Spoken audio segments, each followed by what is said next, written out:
మన రూమ్ లో కూడా మనం స్ప్రే లేకపోయినా ఏం లేకపోయినా ఉండలేకపోతున్నాము. రూమ్ ఫ్రెషనర్స్ వాడుతున్నాము. ఎగ్జాక్ట్లీ సో వాష్రూమ్ కి వెళ్తే అందులో ఒక ఫ్రెషనర్, మన రూమ్ లో ఒక ఫ్రెషనర్ బయట. కరెక్ట్. సో ఇన్నిటి మధ్యలో మన లంగ్స్ ఎంత సఫకేట్ అవుతున్నాయో మరి.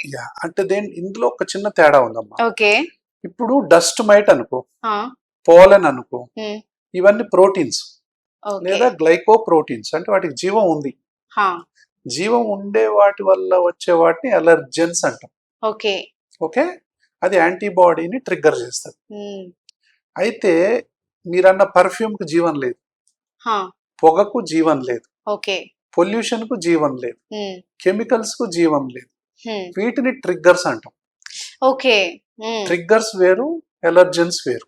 ఓకే. ఇవి ట్రిగ్గర్స్. ఈ ట్రిగ్గర్స్ వల్ల ఆల్రెడీ ఎవరికైతే అలర్జిక్ ఇన్ఫ్లమేషన్ ఉందో, ఈ ట్రిగ్గర్ పోయి తగిలితే మళ్ళీ అది ఈక్వల్ టు అలర్జన్ లా పనిచేస్తుంది.